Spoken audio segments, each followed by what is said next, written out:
are very honored today to be joined by Jennifer Zeng, who is going to be talking to us.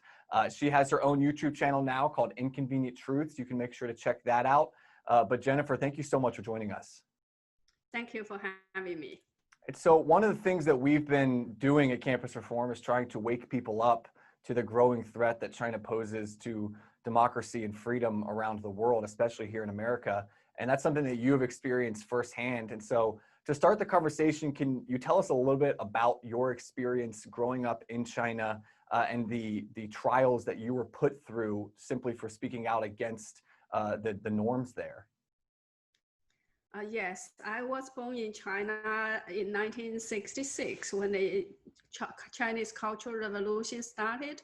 So because my parents are intellectuals, they were targeted very badly. So I spent my childhood at a very remote location where they were relocated to because they are bad people, for the party. So that was a very lonely and unhappy childhood, and without any, like literatures to read. All we were allowed to read are the party documents or the textbook rewritten by the party. Yeah, and one of the things that we talk about a lot at Campus Reform is how everyone here in America likes to think that they are oppressed, and everyone wants to talk about just how bad their life is and how oppressed they are. And you are someone that has experienced true oppression and true human rights violations against yourself. I want to make sure people understand that aspect, and it's a horrible thing, and it's heroic of you to speak up about that. And so when you were arrested, they came to you and did they give you an explanation of why you were being arrested, and what was it like when you actually were there detained? I was taken from my home while I was asleep, 2 o'clock in the morning, and without any explanation. I ended up in jail. I was arrested 4 times and then threw in a labor camp for 1 year and suffered every day unimaginable, different kind of torture form and cruelty. Every day, I could hear screams from fellow Falun Gong practitioners who were tortured, and some of them were tortured to death. Some of them were tortured into insanity. And that is still going on. On my labor camp sentence, they write a sentence like, I'm using the internet to incite subversion of the state power, that sort of thing, and to obstruct the enforcement of law. So in the labor camp, the first sound we heard is the cracks of the electric batons. And the first order we got is squat. On the first day when we were in the camp, we were forced to squat under the scorching sun for 15, 16 hours. And from the second day on, every day, we had to recite out loudly the labor camp regulations continuously for 16 hours per day. And then when we were transferred to the next day stop of the labor camp, every day we got up at 5:30 and worked until midnight like a machine. For all those made in China products, it could be made by tears and blood in the labor camp. After, how heavy the quota was, after I used the toilet, I dared not to wash my hands because one, I couldn't afford to waste 1 minute on hand washing. So sometimes when people ask me, do you miss your family there? I said, honestly, no, because every day the only thing on my mind are, how can I survive another day? There were so many times that I felt I was on the very, very verge of total collapse, mental collapse. And sometimes I felt my will, my consciousness would disappear in the air in the next second. And that was so terrifying. I know if that happens, I would, like many others, been driven into insanity. I saw that happen. And what's more, we could be killed for our organs anytime if any of the people outside of China or inside China need an organ. In the labor camp, we were subjected to blood tests and physical checkups for a number of times so that they can connect our tissue and blood type data. They store that sort of data in some computer.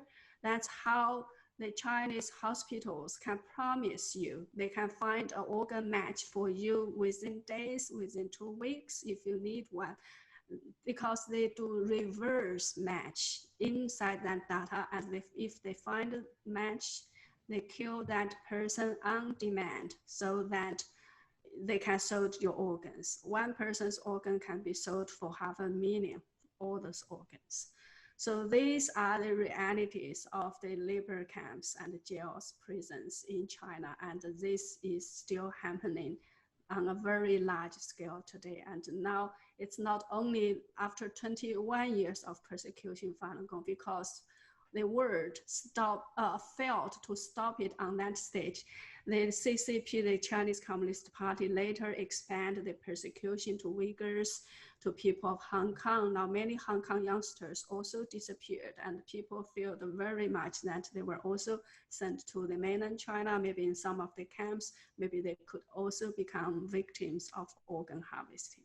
Oh, that's just unimaginable what you've experienced, and thank you for opening up and telling us about that. I think it's so important for people to understand just what we're up against, and just the evil that people, innocent people like you, had to endure for thinking and believing and practicing something, that free expression that they did not agree with. Can you tell us where it is now, where you stand now, and how you were able to leave China, and what your fight and struggle has been like since then? Yes, in this sense, I was luckier than many of my fellow Chinese citizens and Falun Gong practitioners, because I speak English.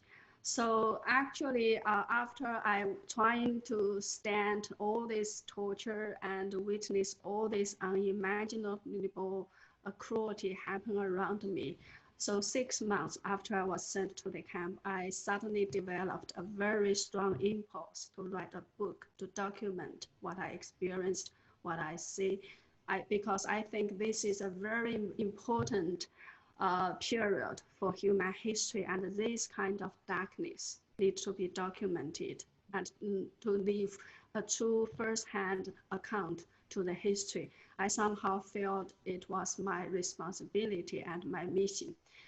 So, but after I developed that thought, I was immediately faced with a dilemma. If I don't reform, I don't denounce Falun Gong, I would not be released. If I want to be released so that I can write this book, I have to do something totally against my will.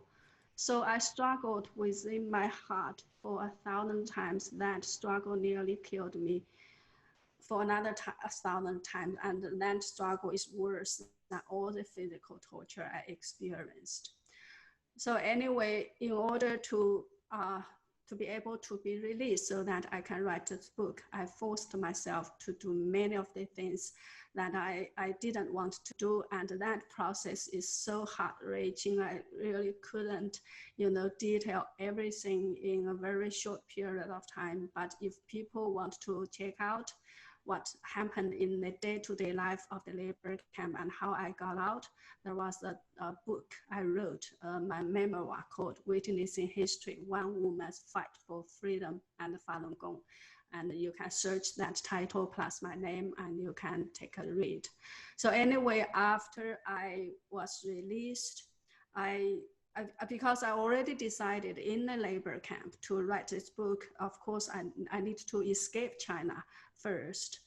So I somehow, I didn't have a passport, I didn't have a visa, but I spoke English. So I tried to talk to every foreigner who went to China to visit, or either to visit or to do some tourist sightseeings. I somehow, because when I study English, I read a lot of English, literatures. I somehow felt I can trust these people instead of the Chinese Communist Party. Yeah. So I told my story to an Australian couple. They were Christians. They went to China to teach English, and also an American professor from Arizona University.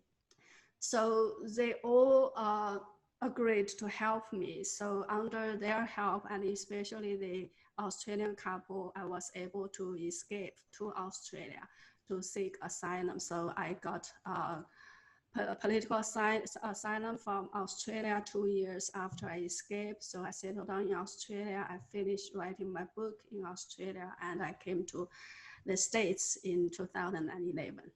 So Wow. that's basically how I escaped. And after I finished writing my book, like you said, there was a documentary movie about me, also about my experience, called Free China, The Courage to Believe. And apart from those, I have been working in the media industry as a reporter, writer, editor, producer in all these years. So, and I focus on a report about issues in China and what the Chinese Communist Party is trying to do in the entire world. So that's why when the CCP virus first broke out, I was very sensitive. I somehow knew because of the experience from the SARS episode back in 17 years ago. I knew the CCP would cover it up. And I knew this could be big, this could affect everyone in the world. So I started tweeting, Facebooking posting Facebook posts about this pandemic, try to own this world. Because my own experience and because I spent 35 years in China, I once worked for the State Council, the highest policy research and consultant body for the State Council for the Chinese government. So I knew how the system is running. Maybe I understand a little bit more of the damage they are doing and they will do to this world if we don't stop it. So yeah. That's what I do for all these years. I really hope to stop the Communist Party from doing more evil and damage to mankind. Yeah, and we will make sure that for any viewers right now that want to see Jennifer's work, we will make sure to link to all of that in our biography. You can, in the description of the video, you can find the link to her book as well as the documentary and her other work.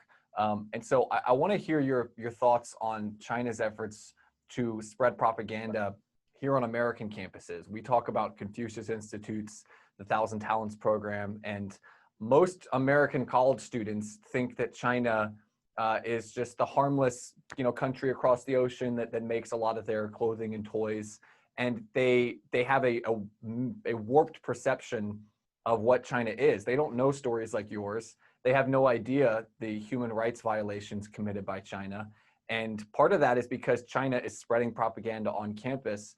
What are your thoughts on China's efforts to infiltrate American universities and colleges? Yes, I think it's a very sophisticated, comprehend and long-term plan for the Chinese Communist Party to infiltrate the West, especially after the falling of Soviet Union and the former Eastern Europe communist bloc.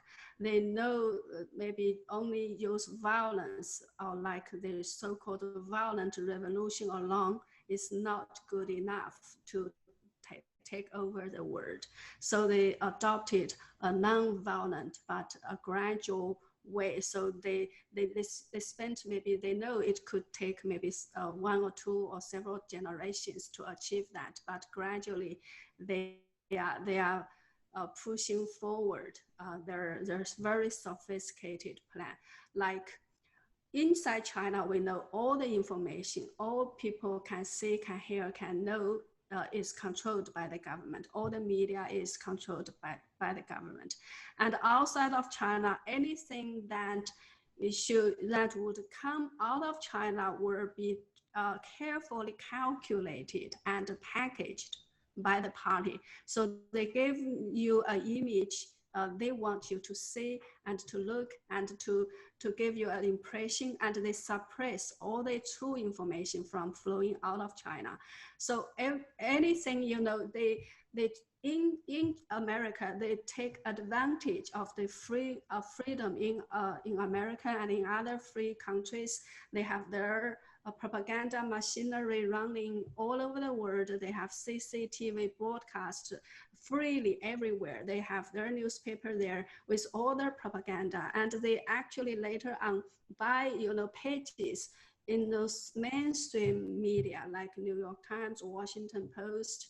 They buy maybe certain sections, and in Australia as well, they may buy 8 pages to put on whatever propaganda information they want. They pay this news media organization as like advertisement money, but actually they package it in a way you feel it's a normal news editing or news editorial sort of thing, but they are all propaganda.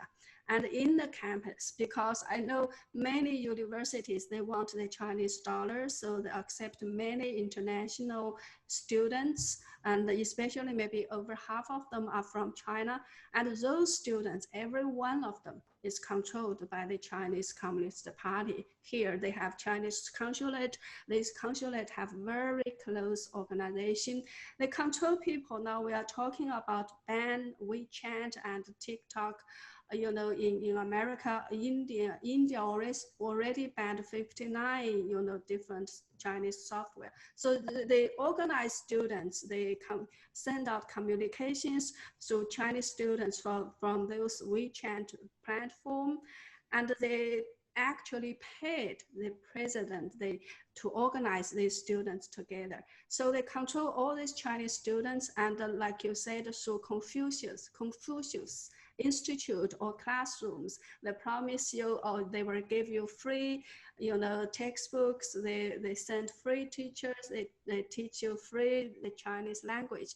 But in reality, they are what inside this free package are there a hidden agenda to infiltrate America, to change American people's perspective about the party, make the US people to believe that the Chinese Communist Party is good, is a benign force for the world. We should embrace them.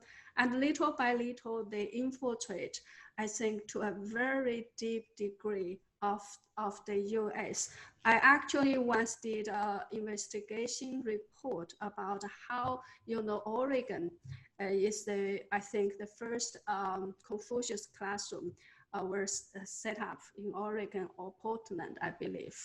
How that, that legislation got passed in the state legislative body as a state legislation to have all public schools in Oregon to open up a Confucius classroom. But that kind of piece of legislation was pushed, or you can say came into being through one of the CCP guys. He was once the member of the political consultant committee of the party. He had a very, very deep tie with the CCP. He actually organized for very high-ranking American officials to visit China, and the CCP paid for their free trip to China. So they'll actually be able to infiltrate inside these legislative bodies to pass on legislations that to allow and to actually order, you can say, any public school in that state to have a Confucius classroom to be opened in there, and that one piece of legislation may be opened up for hundreds or over 100 of this kind of school in that state. So without we realizing it has already sent a lot of their hidden troops inside America. They don't do not only traditional spies. That's what we imagined during the Cold War, but now they are using ordinary citizens, even ordinary US citizens or US corporations who want to do business in China, who want the Chinese market. So all this kind of very comprehensive, I think, sophisticated plan, and it's all an all-out plan.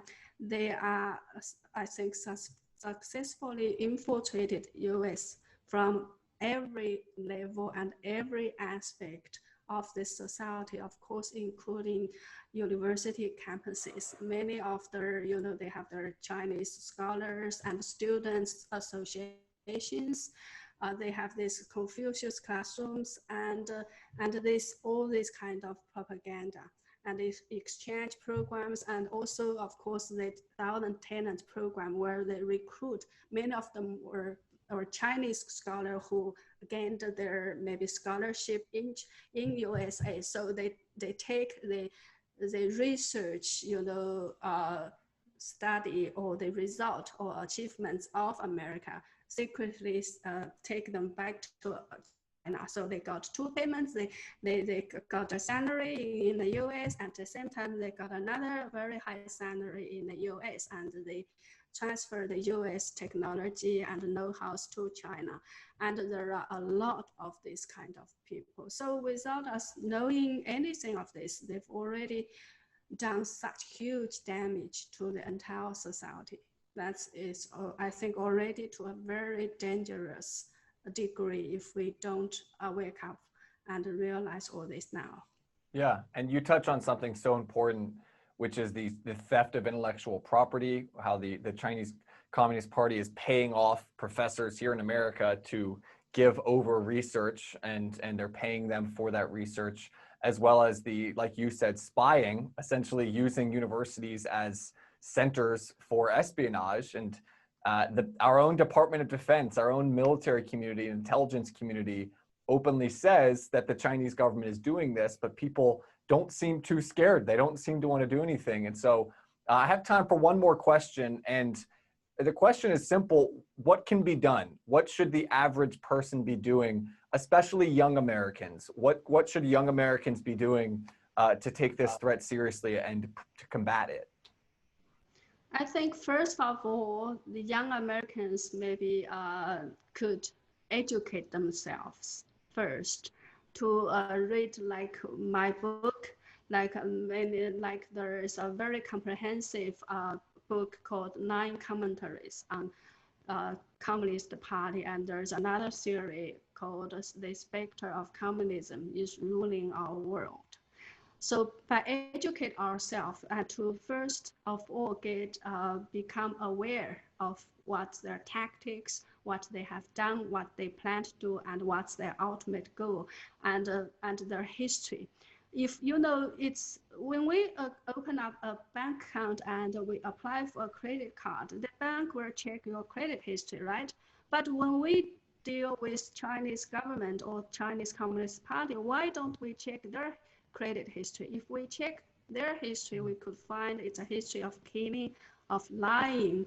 If we don't trust anybody with a bad credit record, why should we trust this party? It had already taken the lives of 80 million innocent Chinese people. If we know we are dealing with a murderer, a mass murderer, I think they commit so many anti-humanity crimes. Of course, we know how to deal with them. If the Hitler is here today, we know how to deal with Hitler, right? And Bin Laden. The damage the Communist Party has done to the world is no less than Hitler and Bin Laden. So we need to change, educate ourselves first, and change our perspective towards this party. And then I think the good thing in USA is everyone have a voting power. You can talk to your representatives, you can talk to your local, like you can run your own media platform. We can talk about this, we can voice our concern and our opinion regarding how we should deal with this party and how we should stop it from doing more evil to US and to the world. Well, Ms. Zeng, let me be the first just to say thank you for speaking up and for having the courage to let people know what you experienced and to relive those horrible experiences so that other people might avoid them. You really are a hero for fighting this, and we are grateful at Campus Reform, and all our viewers feel that as well, and in America, that someone is taking the fight as seriously as you are. So we are grateful. And where can people find more of your work so they can stay up to date with what you're writing? Obviously, your YouTube channel, Inconvenient Truths. But besides that, where can people learn more about you and stay up to date? Yes, I have a personal website, jenniferzengblog.com. That's one word, jenniferzengblog.com. That's my website. And you can also follow me on Twitter at Jennifer@NTD, N for number, T for TV, D for dynasty, Jennifer@NTD. And also I have a Facebook page. If you search for my name, Jennifer Zeng's blog, you can follow me on my Facebook page so that you can get more updates of what's happening in China. Oh, and we will make sure to link to all of that so that our viewers and readers can find more there. But Ms. Zeng, thank you so much again for joining us. We're honored to have your time, and this is a worthwhile topic that we need to wake more people up on. We want as many people as possible to hear your story, to know what China is, who they are, what they're trying to do. And so again, we thank you for speaking out and for joining us today. Thank you so much for having me.